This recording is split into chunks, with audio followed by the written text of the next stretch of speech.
Evening. I'm Christine Johnson. And I'm Dick Brennan, in for Maurice Dubois. The shooting happened at a Christian school for young children. Tonight, worshipers at a nearby church embraced and cried during a vigil for the victims, grieving over the violence that unfolded earlier today. These are the names of the 6 victims killed, 3 of them just 9 years old. The other 3 members of the school staff, including a custodian and a substitute teacher. The shooter is also dead, shot by police.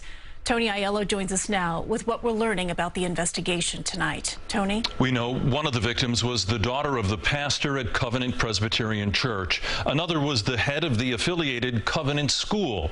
Police say the shooter attended the school years ago. Tonight they're trying to understand what motivated today's attack. It took 14 minutes. Confirmed active shooter. From the first 911 call, Multiple victims down, to police entering Covenant School. They immediately went to the gunfire, Returning fire and killing the shooter, ending the threat. Kenneth Gray is a former FBI agent. So they stopped the act of shooting from progressing further.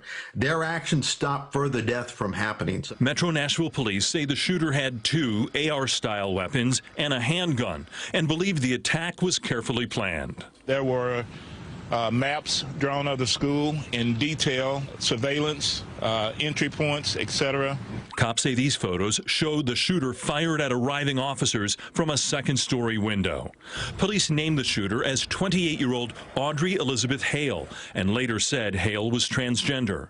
Investigators found evidence in Hale's car parked nearby and at the home the shooter shared with a parent 3 miles away. We have a manifesto, we have some writings that we're going over that pertain to this day, the actual incident. Photos show children holding hands during a frantic school evacuation and capture the fear on the face of this child riding a bus to safety. I felt like my nerves left me. No parent should have to receive that call. No parent should have to go through anything like that.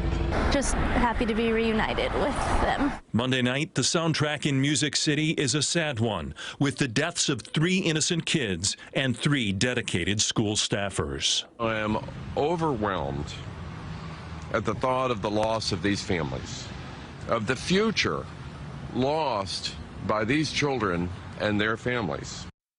About 200 children attend the school. Tonight, police say the shooter gained access by shooting out a side door. President Biden says mass shootings are tearing at the nation's soul. He called on Congress to pass an assault weapons ban. Dick.